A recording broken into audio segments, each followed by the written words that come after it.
সাংবিধানিক এবং police service কমিশনের কথা বলেছি। সংবিধিবদ্ধ প্রতিষ্ঠান তৈরি করবার মধ্য দিয়ে রাষ্ট্রকে সুশাসনের একটা রাষ্ট্রে পরিণত করবার আমরা এই পরিকল্পনাটা তৈরি করেছি বা একসাথে কাজ করেছি। বিএনপি সহ বিএনপি প্রচুর পরিশ্রম করেছে এবং ডিবেট করেছে এসব বিষয়ে এবং একমত হয়েছে ম্যাক্সিমাম জায়গাগুলোতে।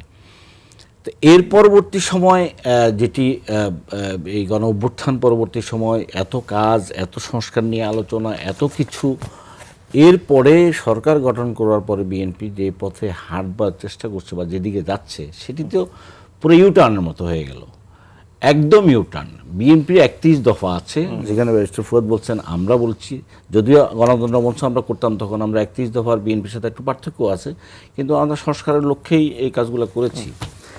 কিন্তু সরকার গঠন করবার পরে বিএনপিকে সংস্কারপন্থী সরকার হিসেবে সাধারণ মানুষ ভাবছে না, মনে করছে না, মনে হচ্ছে যে তারা একটা সংস্কার বিরোধী দল। এবং সেটির জন্য প্রমাণ করবার জন্য স্বপ্রণোদিতভাবে অপ্রয়োজনীয়ভাবে যেসব কাজগুলো বিএনপি করলো, যে বিলগুলোর কথা ছড়িয়ে দিল, দুদক থেকে শুরু করে সুপ্রিম কোর্টের সচিবালয় থেকে শুরু করে সবগুলো, এগুলো তারা এগ্রি করা, একমত হওয়া জিনিসগুলো, এগুলো ছিল না, এগুলো একমত হওয়া জিনিস। কেন করলো? আরো অধিকতর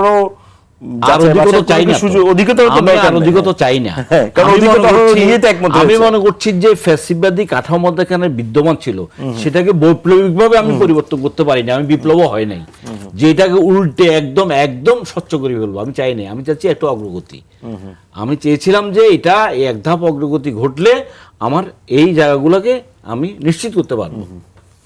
সেই জায়গায় আপনি যখন সে অগ্রগতি পথে না গিয়ে উল্টো পথে হাঁটলেন, তখন গণ অভ্যুত্থান পরবর্তী এবং 17 বছরের দুঃশাসনের বিরুদ্ধে লড়াই করা বিএনপি, এবং যারা সবসময় এটা বলবার চেষ্টা করছে যে অতীতের মতো বাংলাদেশকে আর শাসন করা যাবে না, এটা বিএনপি নেতারা প্রকাশ্যে বলেছেন এবং তারেক রহমান সাহেবও বলেছেন, অতীতের মতো করে শাসন করা যাবে না, দেশ চালানো যাবে না। তাহলে অতীতের মতো অতীতের ব্যবস্থার উপরে দাঁড়িয়ে আপনি কিভাবে আমার বাংলাদেশকে নতুন বাংলাদেশের গতি দেখাবেন? আপনি সেই জায়গাটার জন্য বাংলাদেশের 54 বছরের রাজনীতিতে সরকার বিরোধী আন্দোলনের প্রথম সংস্কারের আলোচনা 31 দফা ইন্টেরিয়ার সরকারের সময়